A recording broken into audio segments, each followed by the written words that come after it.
अस्सलाम वालेकुम फ्रेंड्स, आज हम मौजूद हैं भावलनगर के इलाके में। यहाँ पे ये गाय का फार्म है। यहाँ पे हम सारी मालूमात लेंगे कि यहाँ पे इन्होंने कौन कौन सी नस्लें पाल रखी हैं, क्या क्या इनको मसाइल का सामना करना पड़ रहा है, दूध का रेट यहाँ पे क्या है, शेड तैयार करने पे इनका टोटल खर्चा कितना आ गया। इस तरह की सारी मालूमात इस वीडियो में क्लियर करेंगे। आपसे की जाती है रिक्वेस्ट कि वीडियो लास्ट तक देखें और चैनल को करें सब्सक्राइब। तो चलिए इंटरव्यू शुरू करते हैं। अस्सलामुअलैकुम। वालेकुम अस्सलाम। सर कैसे हैं आप? करम है अल्लाह का सर जी, शुक्र है। सर आपका नाम? मोइज जुबैर। मोई साहब किस इलाके से हैं आप? बहावल नगर से सर। बहावल नगर बफलो फार्मिंग के हवाले से पाकिस्तान भर में मशहूर है, लेकिन आप को फार्मिंग कर रहे हैं, अजीब सा लगता है, क्या कहेंगे? सर जी हमें शौक ही सिर्फ काव का था, इसलिए हमने काव ही रखी है सर जी। अच्छा, को फार्मिंग कितने सालों से कर रहे हैं? तकरीबन हो गए 2-2.5 साल हो गए। अगर मैं ये पूछूं कि 2-2.5 साल में क्या खोया क्या पाया तो क्या कहेंगे? सर जी पहले साल तो हमें तकरीबन नुकसान ही हुआ था, इस साल तो अल्हम्दुलिल्लाह हम ठीक चल रहे हैं अभी तो। नुकसान की जरा वजाहत कर दीजिएगा।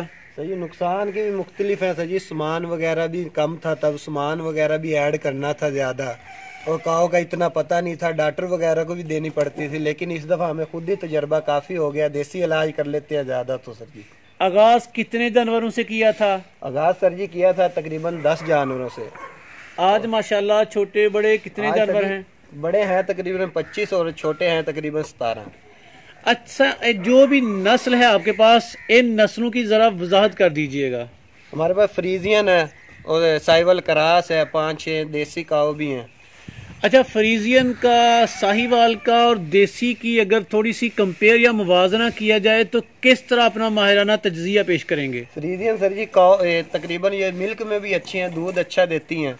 अच्छा। और इन्हें चौथे वक्त भी सर जी आसानी होती है। अच्छा। तकरीबन और जो है इनके तकरीबन बच्चियां अगर पैदा हो जाए तो माशाल्लाह, अगर नस्ल वाली हो तो वो भी काफ़ी दूध देंगी।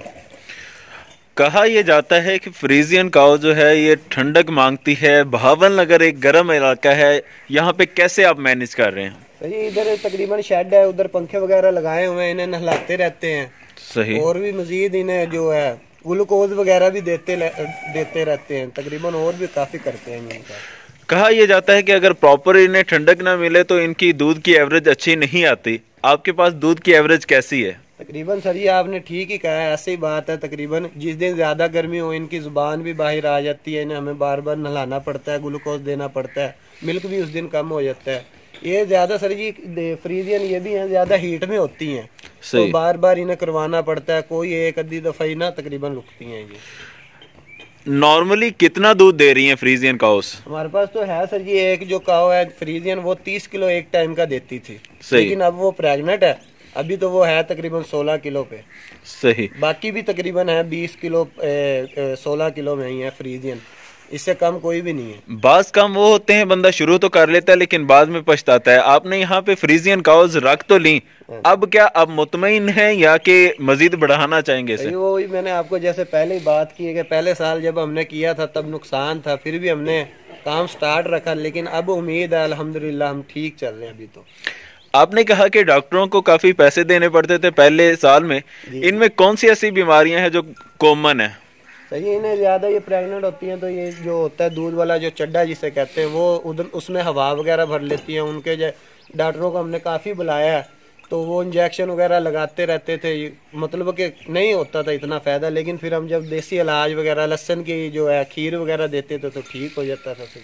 आपने बताया कि तकरीबन 25 बड़े जानवर और कुछ छोटे जानवर भी हैं आपके पास, और शुरू आपने 10 जानवर से किया था, तो उसमें मजीद कुछ खरीदे थे या कि वही बढ़ते आए हैं? सही, वो 10 के तो वो जो छोटे जानवर हैं उनके जो पैदा हुए हैं वो हैं, और जो बाकी मजीद खरीदे हैं सही। और कितने साल हो गए इस फार्मिंग में? 2.5 साल हो गए। 2.5 साल के बाद आप क्या नतीजा निकालते हैं कि आपको प्रॉफिटेबल रहा सही मानों में? नहीं सर जी, इस दफा तो अल्हम्दुलिल्लाह प्रॉफिट है सर जी। पिछले साल मुनासिब नहीं लगा था। जी। तो जो फार्मिंग स्टार्ट करना चाह रहे हैं तो क्या उन्हें मशवरा देंगे कि कितने साल पहले वो सब्र करें? जी। कि बाजुकात जैसा कि आपने बताया नुकसान भी होता है, तो कितने साल तक तकरीबन सब्र करना चाहिए सही प्रॉफिटेबल तक पहुंचने के लिए? उन्हें टाइम देना चाहिए, टाइम के बगैर नहीं सरता किसी का भी, क्योंकि जो खुद होगा ना फार्म पे वही फार्म कामयाब होगा। और उन्हें भाई यही कहूँगा, उम्मीद जारी रखे, अल्लाह करम करेगा जी। सही। इस तरह आपने 3 तरह की ब्रीड रखी, फ्रीजियन, साहिवाल और देसी। जी जी। अच्छा, इनकी दूध की पैदावारी सलाहियत पे रोशनी डालिएगा कि किसी फ्रीजियन ने मैक्सिमम दूध कितना दिया, साहिवाल ने और देसी ने। जी जी। फ्रीजियन सर जी मैंने आपको पहले भी बताया 30 किलो देती रही है, और तकरीबन फ्रीजियन है 15 किलो से ज़्यादा ही है, उससे कम नहीं है। जो साहिवाल क्रास है सर जी वो तकरीबन है हमारे पास 10 किलो के दरमियान साहिवाल। और जो देसी हैं वो अभी तक हमारे पास मुकम्मल प्रेग्नेंट है, पहलने हैं, मतलब के ये 30 जो लीटर या केजी बता रहे हैं, ये एक टाइम का बता रहे हैं, 2 टाइम का? ये सर जी एक टाइम का बता रहे हैं। ये उतनी खुराक भी खाते हैं, ये नहीं कि सिर्फ 30 वैसे ही देते हैं, वंडा वगैरह है सर जी, और भी काफी चीजें देनी पड़ती हैं। अच्छा, दूध साहिवाल ने और देसी नस्ल ने फ्रीजियन की निस्बत कम दिया, तो क्या खर्चा खुराक की मद पे भी इन पे कम आता है? नहीं नहीं सर जी, फ्रीजियन का एक ये भी है कि दूध भी इनका ना थोड़ा सा पतला होता है, और साहिवाल का थोड़ा अलग-अलग इनका होता है दूध सर जी। अच्छा, अगर ये मैं बोलूं कि कैलकुलेट करके बताइएगा कि एक फ्रीजियन पर या एक साहिवाल पर या एक देसी गाय पर रोजाना का खर्चा कितना आता है, तो क्या कहेंगे? ये रोजाना का तो कभी हमने काउंट नहीं किया, तकरीबन हम मंथली करते हैं, तो मंथली तकरीबन सर जी हम ठीक रह जाते हैं। अच्छा, दूध का रेट आपके इलाके में क्या चल रहा है? दूध का रेट सर जी तकरीबन 60 रुपए चल रहा है सर। दूध सेल करने में दिक्कत का सामना तो नहीं करना पड़ता? नहीं सर जी, अल्हम्दुलिल्लाह सर जी मुकम्मल इधर भी काफी आ जाते हैं, इधर ही ज्यादा सेल हो जाता है सर जी। अच्छा, खुराक और वनडे की तफसील और मिकदार बता दीजिएगा। वंडा सर जी मतलब कि जो एक काऊ 3 किलो दूध देती है उसे 1 किलो वंडा डालते हैं, जो 6 किलो दूध है उसको 2 किलो वंडा डालते हैं, इस हिसाब से वंडा डाल रहे हैं सर।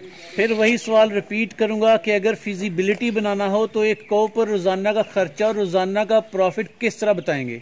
प्रॉफिट सर जी ये फार्म का कभी भी डेली पे नहीं हो सकता सर जी, इस पर साल बाद भी निकलता है, मंथली इनकी मुलाजमों की तनख्वाह वगैरह दूध में ही निकाल लेते हैं, वनडे का खर्चा है वो भी दूध में निकल जाता है, और बाकी जो ये जानवर वगैरह पैदा होते हैं वो साल बाद हमें बच जाते हैं, यही बहुत होता है सर जी। फ्रीजियन के लिए गर्मियों के मौसम में स्पेशल इंतजाम करने पड़ते हैं, सर्दियों के मौसम में इनकी केयर कैसे की जाती है? सर्दियों में सर जी इनकी कोई टेंशन वगैरह नहीं होती, इन्हें सर्दियाँ अच्छी लगती है सर्दियों में, बल्कि इनका दूध भी ज्यादा होता है।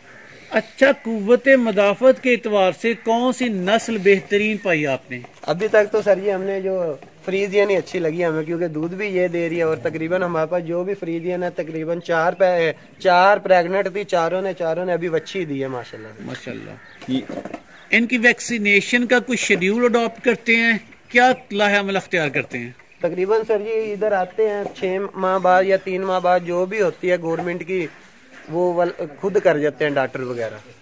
फ्रीजियन उमूमन किस रेट पर मिल जाती है? अभी तक जो हमारे पास है तकरीबन 2,10,000 2 लाख, इतने 2 लाख से ऊपर ही है सर जी। सही। फ्रीजियन हमारे इलाकों में मशरकी पंजाब में देखा गया कि शेड जो है बहुत महंगे बना लिए जाते हैं, बाद में जानवर खरीदने के पैसे नहीं बचते। आपने ये सिंपल सा शेड बना रखा है, इसकी क्या वजह है? सर जी सिंपल ही ठीक है, क्योंकि सर जी इसमें ना खर्चा भी कम है, इससे ज्यादा खर्चा करने का क्या फायदा, उतने ही जानवर डालनी है वो ज्यादा फायदा। और ये ठंडी छत है, गर्मियों में भी ये सही रहती है, सर्दियों में भी सर जी सर्दी नहीं आने देती। ये सिंपल सी जो छत आपने बना रखी है, इस पे टोटल खर्चा तकरीबन कितना आ गया छत पे और ये सारे हाथे पे? सर जी इधर मुकम्मल छत का तो मुकम्मल अकेला नहीं बता सकता, पूरे तकरीबन लग गया था 2-2.5 लाख 3 लाख लग गया था तकरीबन मुकम्मल इसे। माशाल्लाह जी, 2.5 लाख में आपने अच्छा जो है इंतजाम बना लिया है। मशरकी पंजाब में इतना नहीं बन पाता। दूसरा जानना चाहेंगे लेबर के हवाले से कि जैसे मशरकी पंजाब में लेबर की बहुत ज्यादा प्रॉब्लम चल रही है, क्या ये प्रॉब्लम इस इलाके भावल नगर में भी है? सर इतने जानवरों के लिए तो तकरीबन ना दो ही आदमी काफी है, लेकिन फिर भी हमने 3 रखे हुए हैं माशाल्लाह, तीनों लड़के हमारे ठीक हैं। यहाँ पे सैलरी क्या चल रही है लेबर की? हम तो इन्हें दे रहे हैं 15,000 रुपए सर। सही। अच्छा, ये बताइएगा कि इतने जानवरों के लिए आपने चारे के लिए जगह कितनी मुख्तस कर रखी है? सर ये इतने जानवरों के लिए तकरीबन है हमारे पास 10 किले हैं सर जी तकरीबन, वो भी हमें ज्यादा उसके अंदर पट्ठे जो वगैरह सेल करने पड़ते हैं, इतने ज्यादा ये पट्ठे नहीं खाती। 10 किले हमारे तैयार हो जाए तो उसमें ज्यादा सर जी हम जो इसकी आली वगैरह है, जो गोबर वगैरह वो डाल देते हैं।